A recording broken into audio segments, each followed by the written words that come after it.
காணும், பேர் விழிக்கும் நேரம் காணும், பேர் விழிக்கும் நேரம், பேர் விழிக்கும் நேரம், பேர் விழிக்கும் நேரம்,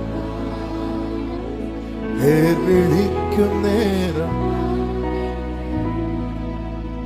எனவேதான் எபிரேயர் 3வது அதிகாரத்தில் 7 முதல் நீங்கள் படிக்கும் போது, ஆகையால் பரிசுத்த ஆவியானவர் சொல்லுகிறபடி இன்று அவருடைய சத்தத்தை கேட்பீர்களாகில், வனாந்திரத்திலே கோபமூட்டின போது சோதனை நாளில் நடந்தது போல உங்கள் இருதயங்களை கடினப்படுத்தாதிருங்கள். அங்கே உங்கள் பிதாக்கள் என்னை சோதித்து என்னை பரீட்சை பார்த்து 40 வருஷ காலம் என் கிரியைகளை, அப்ப இது ஒரே நாள்ல 10 இல்ல, 40 years. ஆண்டவர் ஒவ்வொரு முறை ஆண்டவரை பரீட்சை பார்க்கும் போதும் ஆண்டவர் வெயிட் பண்ணி சரி இனி மாறிடுவான், இதுல மாறிடுவான், இதுல மாறிடுவான். என்னை பரீட்சை பார்த்து என் கிரியைகளை கண்டார்கள்.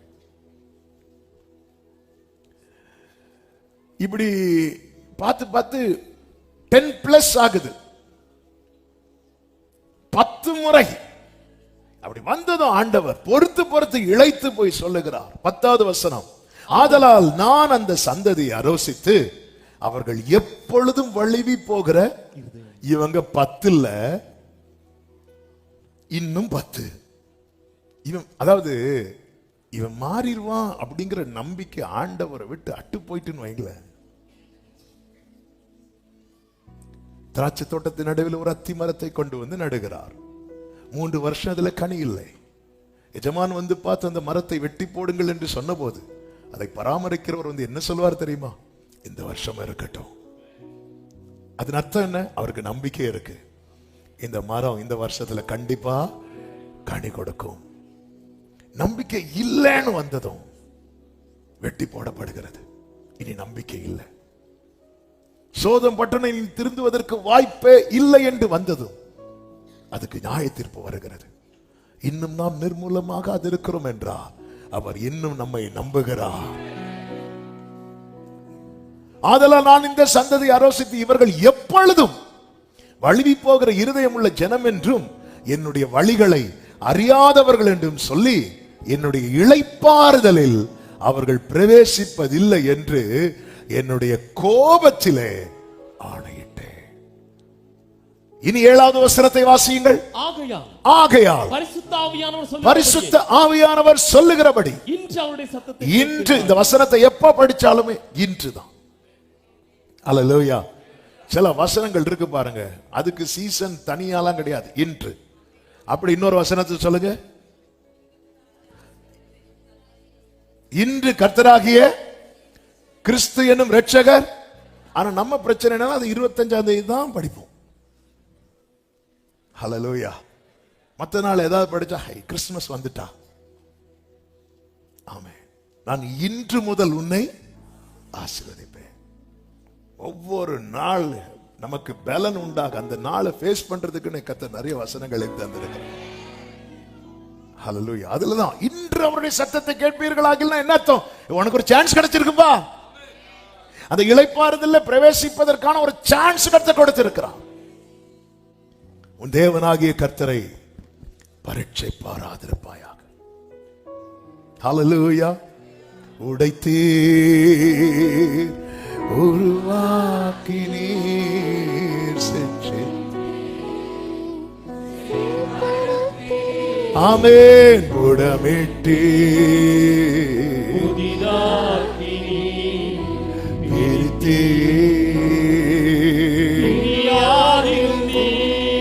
டெய்லி ஆண்டவர் சமூகத்துல வச்சு, ஆண்டவரே நான் உங்களை ரொம்ப சோதிக்கிறேன் ஆண்டவரே, இப்படி எல்லாம் கேட்கிறோமா நம்ம? ஆண்டவர்கிட்ட இப்படி மனம் விட்டு, ஆண்டவர் நான் உங்களை ரொம்ப பரீட்சை பார்க்கிறேன் ஆண்டவரே. அல்லேலூயா. தேவனாகிய கர்த்தரை இந்த இடத்துல வசனம் நிறைவேறுமா நிறைவேறாதா என்கிறதல்ல மேட்ரு. இந்த இடத்துல நான் தேவனை பரீட்சை பார்க்கிறேன். ஹல்லேலூயா. அதாவது மார்க்கு சுவிசேஷத்துல எடுக்க வேண்டாம், கடைசியில் விசுவாசிகளால் நடக்கும் அடையாளங்கள் ஆவன. அவர்கள் சர்ப்பங்களை எடுப்பார்கள். அவங்களுக்கு விஷம் குடிச்சாலும் ஒன்னாகாது. அதன் அர்த்தம் என்ன? எல்லாரும் வீட்டுக்கு போகும்போது ஒரு பாட்டில் வாங்கிட்டு போங்கன்னா இல்ல. ஆமா, அவன் நம்பிட்டானா அவனுக்குள்ள விஷத்தை சத்ருவானன் கொண்டு வந்து போட்டாலும் அது அவனை பாதிக்காது. அது சர்ப்பங்களை எடுப்பார்கள் அப்படி சொல்லி பவுல் போய் விரியன் பாம்பை தூக்குனாரா? இல்ல. அவர் விறகதை தூக்கும் போது அந்த பாம்பு என்னாச்சு? கடிச்சது. ஆனா அவன் கர்த்தர் மேல விசுவாசம் வச்சதுனால அது அவனை பாதிக்கல. கர்த்தர் என்ன காப்பாற்றுவான்னு சொல்லி பாம்பை பிடிச்சிருந்தா என்ன இருக்கும்?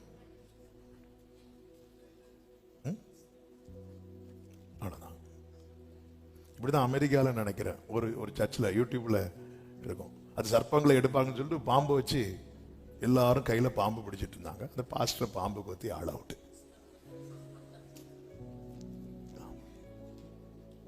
இப்படி எல்லாம் சில அதிபுத்திசாலிகள்லாம் இருக்கிறாங்க. அதான் பைபிள்ல வசனம் இருக்குல்ல, வசனம் இருக்குன்னு சொல்லி வழி விலகி சென்று செயல்படுகிற காரியங்கள் தேவனை பரீட்சை பார்க்கிறது. ஆண்டவர் பார்க்கிறார், இங்க பாரு, நான் கீழே விழுந்தா கர்த்தர் காப்பாற்றுவார். ஆனா கர்த்தர் காப்பாற்றுவார்னு சொல்லி நான் எடுத்து குதிச்சிட்டேன்னா அது நான் என் தேவனை அவர் காப்பாத்துறாரா இல்லையா பார்ப்போம். அவர் போஷிக்கிறாரா இல்லையா பார்ப்போம். அவர் நடத்துறாரா இல்லை. இப்படி ஒரு மைண்ட் செட் வருது பாருங்க. இதுதான் தேவனை பரீட்சை பார்க்கிறது. இந்த மாசமாவது செய்யறாரா இல்லையா? இப்ப லைனுக்கு வரீங்களா? இதுவரை நம்ம அவுட் ஆஃப் சிலபஸ் நினைச்சிட்டு இருந்தோம். இந்த வருஷமாவது நடக்குதா இல்லையா? அதான் வசனம் இருக்கு. அப்பதான் சாத்தான் அந்த டைம் தான் சாத்தான் அந்த வசனம் சொல்லுவான். அது ட்ரை பண்ணி பாரு, உன் பாதம் கல்லில் இடராதபடிக்கு. நேரம் அதிகம் போகிறது. இஸ்ரவேலர்கள் ஆண்டவரை பரீட்சை பார்த்த 10 அனுபவங்களை வேகமாய் சொல்லி ஜெபிக்க விரும்புகிறேன். 1 யாத்திராகமம் 14:11. யாத்திராகமம் 14வது அதிகாரம் 11வது வசனம். அன்றியும் அவர்கள் மோசேயை நோக்கி, எகிப்திலே பேத குழிகள் இல்லை என்றா வனாந்தரத்திலே சாகும்படிக்கு எங்களை கொண்டு வந்தீர். நீர் எங்களை எகிப்திலிருந்து புறப்பட பண்ணினீர். நீர் எங்களை எகிப்திலிருந்து புறப்பட பண்ணினதினால் எங்களுக்கு இப்படி செய்தது என்ன? நமக்கு தெரியும், எகிப்திலிருந்து இஸ்ரவேலர்கள் இரத்தத்தால் மீட்கப்பட்டு புறப்படுகிறார்கள். இவர்கள் எகிப்தை விட்டு புறப்பட்டது உண்மை. ஆனால் இவர்கள் இன்னும் எகிப்தின் பார்டரை தாண்டல. இவர்கள் சிவந்த சமுத்திரத்துக்கு முன்னாக வந்து நிக்கிறாங்க. அந்த சிவந்த சமுத்திரத்தை தாண்டிட்டாங்கன்னா எகிப்தின் பார்டரை தாண்டிட்டாங்கன்னு அர்த்தம். ஆமென். பிரியமான கர்த்தருடைய பிள்ளைகளே, நல்ல கவனமா கேளுங்க. இப்போ சிவந்த சமுத்திரத்துக்கு முன்பாக நிற்கும் போது பின்னாக ஒரு சத்தம் கேட்கிறது. அது என்ன சத்தம் அப்படின்னு பார்த்தா, பார்வோன் சேனையோடு வருகிறான். இதை இவர்கள் பார்த்ததும் இவர்கள் பயப்படுகிறார்கள். இவர்கள் பயந்து ஆண்டவரை நோக்கி முறையிட்டு விட்டு இப்ப மோசே கிட்ட வந்து என்ன சொல்லுகிறாங்க தெரியுமா? இந்த பிரச்சனை எங்களுக்கு எதனால வந்துச்சு தெரியுமா? எகிப்தை விட்டு புறப்பட்டதினால், எகிப்தை விட்டதினால் எங்களுக்கு பிரச்சனை வந்தது என்று புலம்பினார்கள். நாம் தேவனை அறியாத, தேவனற்ற, தேவனுக்கு நமக்கு சம்பந்தம் இல்லாத சூழ்நிலையிலிருந்து தேவனால் இரத்தத்தால் மீட்கப்பட்டு வந்தவர்கள். நம்முடைய வாழ்க்கையில் ஒரு பிரச்சனை வரும்போது அதை விட்டதுனால என்று நம்ம விட்ட காரியத்தை மேன்மையா ஃப்ரெண்ட்ல கொண்டு வரோம் தெரியுமா? இது தேவனை பரீட்சை பார்க்கிறது. இங்கே நடந்த சம்பவம் நமக்கு நன்றாய் தெரியும். பார்வோன் புறப்பட்டு வரான்னா அதுக்கு பின்னாக இருந்தது யார் தெரியுமா? பார்வோனின் தேவன் அல்ல, பரலோக தேவன். கர்த்தருடைய நினைவுகளையும் அவருடைய திட்டங்களையும் அறியாதவர்களாக நம்ம என்ன செய்யறது?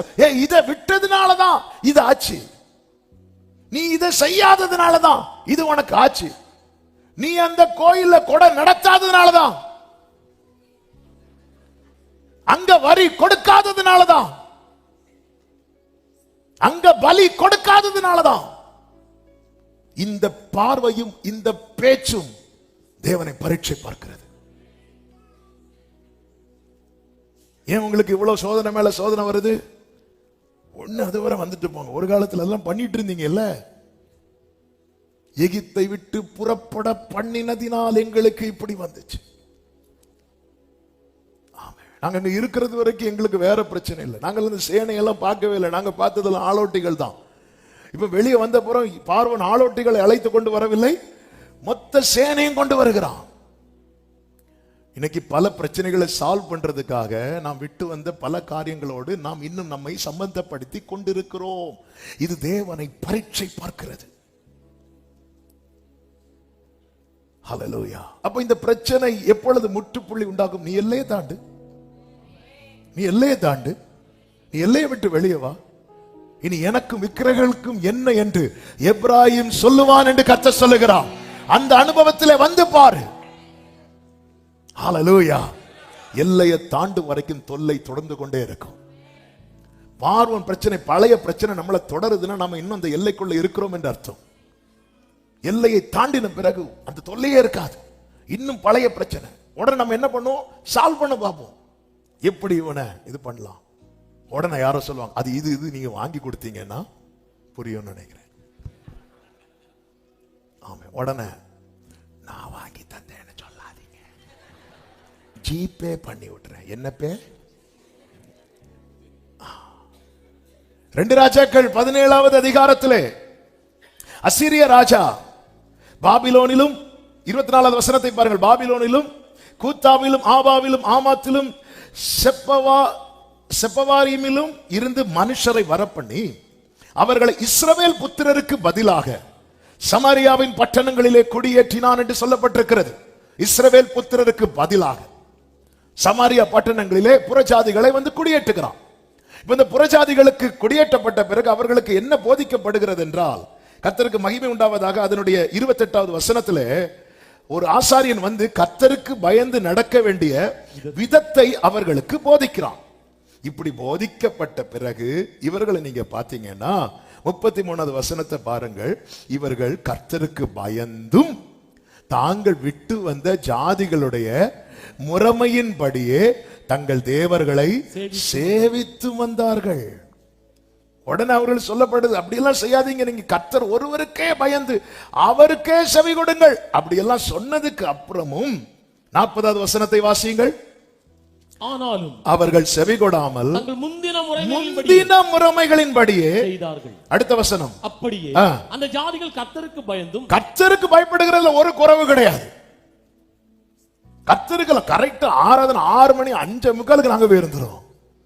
கர்த்தருக்கு பயந்தும் தங்கள் விக்கிரகங்களை சேவித்தும் வந்தார்கள். தங்கள் விக்கிரகங்களை, அதாவது முந்தின முறைமைகளை, இன்னும் முந்தின முறைமைகளை நாம் ஆண்டவரை ஜீவனுள்ள தேவனை ஆராதித்தும் முந்தின முறைமைகளை நாம் செய்து வருகிறோம் என்றால் நாம் தேவனை பரீட்சை பார்க்கிறோம்.